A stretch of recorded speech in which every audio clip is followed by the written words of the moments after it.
l'IADS, ça va être un instrument qui va permettre à l'Afrique de conjuguer les efforts de croissance qui ont déjà des résultats palpables actuellement avec un développement social et de combler les gaps entre les inégalités qui se situent au niveau sous-national.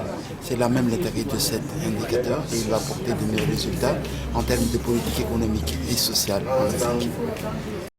Pour l'IADS, on peut dire que c'est un outil très convivial, très simple dans les calculs des indicateurs de disparité.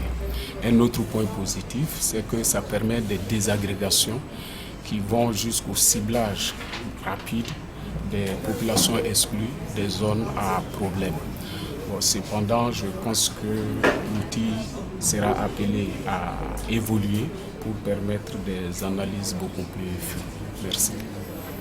L'IADS, c'est un indicateur très important que dans le futur pourra révolutionner un peu les comparaisons au niveau national du niveau de vie et de l'exclusion humaine.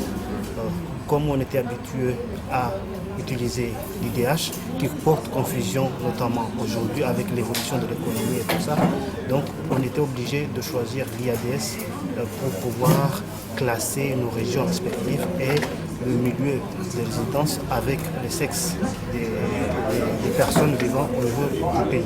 Donc je pense que cet indice permettra de révolutionner et permettra à long terme de pouvoir classer et savoir effectivement les gens qui sont exclus humainement au niveau de la population, qui nous permettra, à partir des indicateurs et des interprétations qu'ils vont donner, pouvoir formuler des politiques sociales pouvant amener ou bien rendre heureux la population comorienne et toute l'Afrique entière.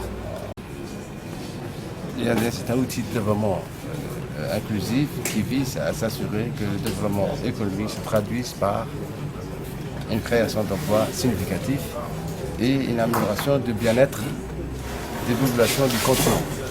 C'est aussi un instrument de mesure du progrès réalisé en vue de réduire l'exclusion et la précarité humaine dans tous les pays.